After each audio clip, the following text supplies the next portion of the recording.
Assalamualaikum warahmatullahi wabarakatuh. Assalatu wassalamu ala anbiya wal mursalin wa ala alihi wa sahbihi ajmain. Rabbi sholli sholli wa yassir amri wa hlul 'uqdatam min lisani yafqahu qawli. Amin amin ya rabbal alamin. Dalam video ini saya akan membahas tentang pesulap merah yang berbicara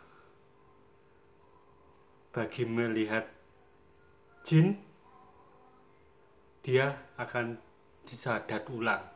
Ini hati-hati ya, jangan sekedar ngomong jeplak ya, karena ini udah melenceng dari akidah. Nanti simak video ini dari para ulama. Untuk penjelasannya, sedangkan dalam kitab Syekh Abdul Qadir Jailani, beliau pernah melihat wujud iblis dengan mengaku sebagai Tuhan, walaupun dalam bentuk suara, tapi jelas itu iblis yang menyamar. Apalagi jin.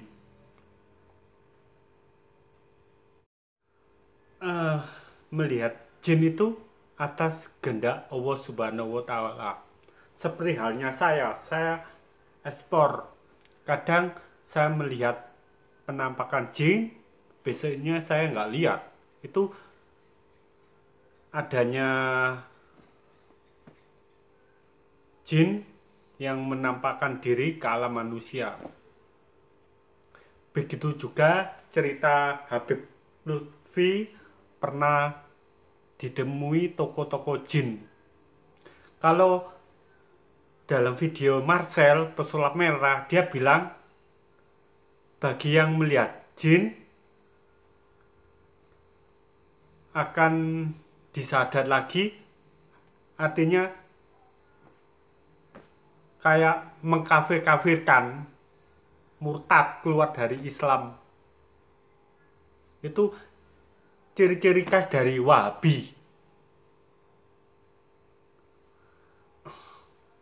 Kalau saya setuju kalau Marcel pesulap merah membuka trik-trik kebodohan dari para dukun-dukun, tapi jangan membawa-bawa agama ya.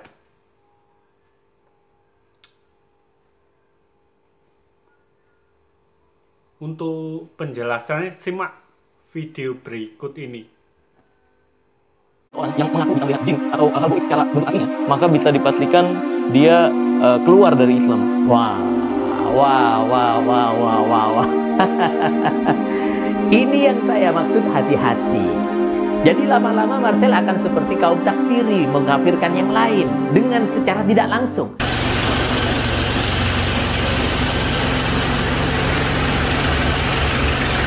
Kami tidak melihat nominal berapapun yang Anda tanam, tapi niat mulia Anda lah, baik yang diniatkan untuk diri Anda, terutama untuk orang tua Anda yang mungkin sudah rindu menanti sedekah jariah Anda. Hormat kami untuk Anda semuanya. Kami kan terus bersamamu.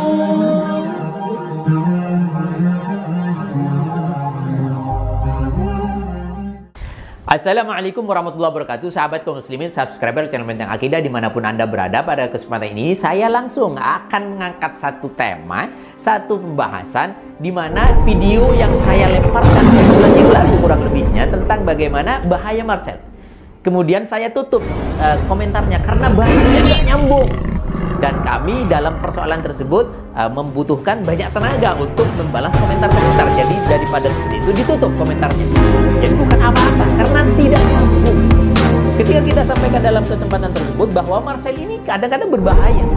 Jadi kami mempunyai insting bahwa wah ini kayaknya kok nanti lama-lama akan mudah mengkafirkan. Saya akan buktikan sebentar lagi. Saya akan buktikan. Ini lama-lama kok kayak yang kaum takfiri-takfiri itu ya. Yang biasa mengatakan kullu bid'atin dhalalah wa kullu dhalalatin finnar. Jadi setiap bid'ah itu dhalalah, sesat, setiap sesat itu neraka, saya adalah ahli surga, kalian neraka semuanya, kurang lebih begitu pada akhirnya. Saya curiga nanti di belakang Marcel ini salah satunya. Sekali lagi, saya akan berbicara dalam persoalan akidah. Saya tidak akan berbicara tentang bagaimana Marcel dengan mudah mencerdaskan, membongkar kedok, trik-trik sulap atau penipuan yang lain yang disalahgunakan. Saya tidak akan membahas itu. Saya tetap mendukung. Teruskan Marcel seperti itu. Tapi dalam persoalan agama, sekali lagi saya ulang seperti video yang lalu, yang banyak tidak paham tentang itu semuanya. Artinya bukan tidak paham, kurang geli dengan apa yang kita sampaikan. Beberapa bahasa kita sisipkan untuk memancing adanya tanda-tanda besar. Itu adalah bahasa retorika kami. Kita tutup komentarnya. Nah, saya sampaikan sekali lagi, tapi dalam persoalan agama, jangan berani-berani berbicara. Apalagi berkenaan dengan akidah. Saya akan membuktikan langsung hari ini kepada Anda semuanya. Jadi kalau misalkan saya buktikan dulu pada waktu tersebut, itu masih perkiraan saya. Tidak begitu paham saya tentang Marcel, tapi saya sudah mengendus dan apa istilahnya, ada insting yang berbicara, ini kayaknya ada yang tidak beres deh. Ternyata benar. Maka saya sampaikan nasihat pada waktu yang lalu, hati-hati berbicara agama. Inilah pada akhirnya saya akan mempertontonkan waktu dia podcast dengan dokter siapa itu. Dari agama saya sendiri, dalam Islam menyatakan jika ada seseorang yang mengaku bisa melihat jin atau hal goib secara bentuk aslinya, maka bisa dipastikan dia keluar dari Islam. Iya, betul. Lama-lama bisa mengkafirkan, memurtadkan. Jadi dengan alasan seperti itu, dasar seperti itu, dan dengan pegangan prinsip seperti itu, lalu mengkafirkan orang lain secara tidak langsung. Jadi ketika Allah memberikan satu karomah kepada hambanya, dalam hal ini ya, sebagaimana dalam podcast tersebut sering dikatakan mukjizatnya Allah diberikan, mukjizat itu kepada Nabi. Jadi kepada hamba-hamba Allah yang soleh, kepada para waliullah, ketika dibuka oleh Allah tabir atau satir alam jin, itu adalah hal yang mungkin. Tidak langsung serta-merta langsung keluar dari Islam. Allah ya Karim. Jadi pada kesempatan ini saya sampaikan yang pertama kita harus hati-hati dalam persoalan ini. Jangan mudah mengkafir-kafirkan orang lain, jangan mudah mempunyai satu kriteria, oh kalau begini murtad gini. Anda tidak paham. Apalagi ini adalah pembahasan yang salah. Salah konteks dia. Jadi yang dimaksud syahadah yang diangkat oleh si Ustadz Faizar, gurunya mungkin ya, ini bukan syahadah asyhadu an la ilaha illallah wa anna muhammadar rasulullah. Jadi bukan syahadatain itu, bukan. Tapi syahadah persaksian yang sudah diatur oleh agama dan fikih untuk mengatur muamalah di dalam Islam. Seperti syahadah persaksian di dalam persoalan nikah. Seperti syahadah di dalam li'an, di dalam sumpah, di dalam had qadhaf. Kemudian syahadah di dalam beberapa muamalah sehari-hari umat Islam di dalam kacamata fikih. Di mana syahadat tersebut harus ada saksi. Misalkan Anda, saya katakan kepada Anda, Marcel, Anda kan menikah, ada 2 orang saksi. Disitulah yang dimaksud dengan syahadah, bukan syahadah asyhadu an la ilaha illallah yang dimaksud dalam takbir atau ibarat yang Anda bawakan yang diperoleh dari Ustaz Faizar, bukan. Banyak nanti orang murtad secara tidak terasa ketika praktek atau apa yang disampaikan kesalahpahaman yang dilakukan oleh Marcel ini terjadi di sekitar kita. Jadi syahadah 2 saksi itu, kalau tidak ada 2 saksi tersebut, ya batal atau tidak sah nikahmu, Marcel. Ini yang saya maksudkan. Maka sekali lagi saya nasihatkan, teruskan, bongkar semua kedok, kemudian penipuan dan trik atau apapun namanya. Bongkar. Saya dukung. Tapi sekali lagi, seviral apapun Anda, jangan sekali-kali berbicara soal agama yang tidak Anda ketahui, akidah yang tidak Anda ketahui. Ini yang saya maksud. Nah, ini salah satunya. Lebih berat lagi ketika Anda sampaikan seperti mengaku bisa melihat jin atau hal goib secara bentuk aslinya, maka bisa dipastikan dia keluar dari Islam. Betapa banyak orang yang tersesatkan dengan itu semuanya. Jadi dianggap ketika bagaimana para waliullah, bagaimana para orang-orang soleh yang dibuka satirnya oleh Allah, kemudian dipertontonkan, dipertunjukkan oleh Allah dunia alam jin. Itu hal mungkin. Bahkan setegas itu, mau kiai, mau ustadz atau siapapun itu yang ngaku bisa ngelihat jin, itu syahadatnya perlu dipertanyakan. Tapi ini bahaya. Jadi saya sampaikan bahwa syahadah itu sekali lagi syahadah bukan syahadah asyhadu an la ilaha illallah, Marcel. Jadi syahadah yaitu di dalam fikih atau persaksian. Jadi di dalam beberapa pembahasan itu banyak al-iqrar bisaroqah, ya, soal curi-mencuri, ya. Itu harus ada juga nanti ketika di peradilan harus ada syahadah. Itu ada babnya sendiri dan dibahas di dalam fikih. Kemudian bagaimana hudurul masruq minhu wa yad'i syahadatuhuma, disampaikan dalam kitab-kitabnya Imam Syafi'i dan imam mazhab yang empat dan fikih-fikih yang lain. Ini yang dimaksud. Jadi saya sampaikan sebagai penutup, ayo kita ideal di dalam persoalan agama, persoalan ilmu. Jadi kalau misalkan bukan bidatnya, jangan. Jadi saya sampaikan sekali lagi, saya mohon maaf kepada Anda yang mungkin bertanya-tanya, kenapa kok komen? Jadi entah yang tidak nyambung, entah tidak paham karena saya penyampaiannya kurang bagus, atau tidak nyambung karena kurang jeli terhadap pembahasan saya, di mana sering banyak bahasa retorika yang saya sampaikan, saya sisipkan dalam konten tersebut. Sehingga betul, tapi ada beberapa yang paham, yang ngerti tentang apa yang saya maksudkan, bahwa insting saya, Marcel ini adalah statusnya sedang dikendalikan oleh orang lain di dalam persoalan agama. Jadi bisa jadi lama-lama seperti orang yang mudah mengkafirkan. Selesai, fix. Ini yang saya maksudkan. Semoga bermanfaat. Assalamualaikum warahmatullahi wabarakatuh. Yang mempunyai planet sendiri, kalau mau trans kepada bumi ini, harus melalui alat atau mengikuti lingkaran yang ada di dalam hampa udara. Sebab mereka makhluk ini tidak bisa menembus. Siapakah mereka-mereka ini? Yang dipanggil oleh Allah Ta'ala dahulu, bukan manusia dahulu yang dipanggil. Ya ma'syarul jinni in istata'tum an tanfudhu wal insi ini istata'tum an tanfudhu min aqtaris samawati wal ard fanfudhu la tanfuduna illa bisultan. Di sini letaknya. Karena mereka bisa terbang. Biasa ke langit Sab-1 ini di pintunya itu sudah kebiasaan. Lengganan ke sana. Sebab apa mereka tidak bisa terbang lagi sampai melalui ke pintu langit? Karena bimaulidi Nabi sallallahu alaihi wasallam. Turun sudah setelah baginda Nabi selesai, tidak bisa. Nah, ketika jin-jin itu mau masuk ke Indonesia, kemana di darat bumi ini, sepandai-pandainya jin di bumi, itu pasti tidak bisa napel ke bumi 100%. Pasti sekian inci itu ngambang. Karena apa? Tidak mempunyai daya tarik bumi. Satu.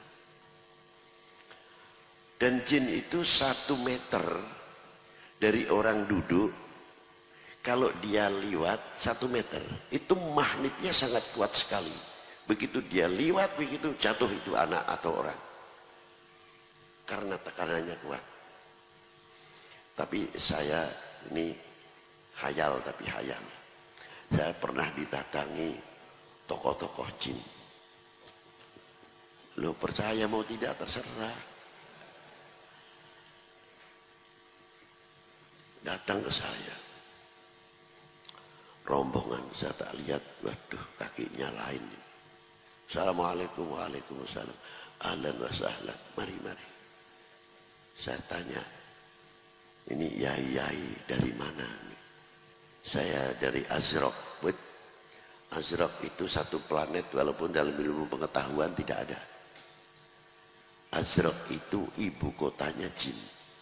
Planetnya jin, namanya Azraq. Ini yang ahli ilmu hikmah mesti paham. Kalau tidak ahli ilmu hikmah nggak paham. Nah, dia berdatangan ke tempat saya.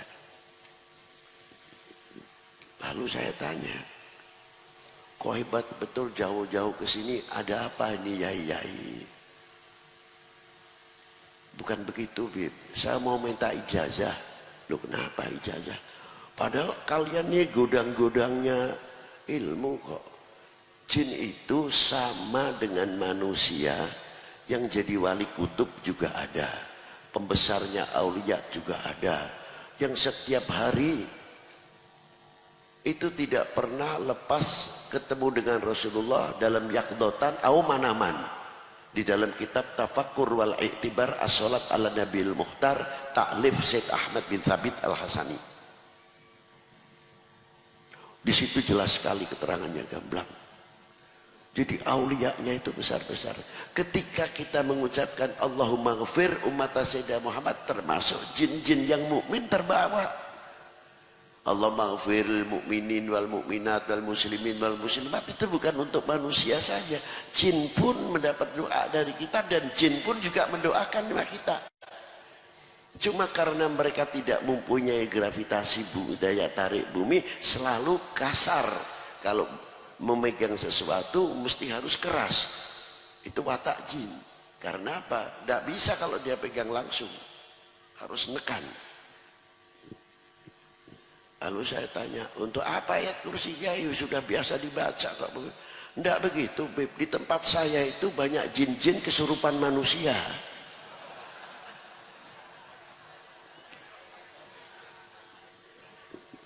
Wah, ajib betul ini.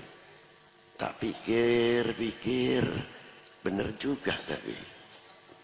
Lo benernya ini kritikan, tapi kita dibikin KO sama dia. Gimana? Dalam video tadi jelas ya, jin bisa dilihat manusia atas kehendak Allah Subhanahu wa Ta'ala. Kalau Allah menghendaki, nggak akan bisa melihat. Jadi jangan dibilang melihat jin dianggap keluar dari Islam, murtad. Itu pendapatnya, apalagi pendapatnya Pesulap Merah didukung si Faisal itu, yang suka membeda-bedakan ajaran Amalia dari NU. Mudah-mudahan dari video ini kita ambil petik hikmahnya, dan semoga umat Islam damai dan tidak ada perselisihan di kemudian hari. Wassalamualaikum warahmatullahi wabarakatuh.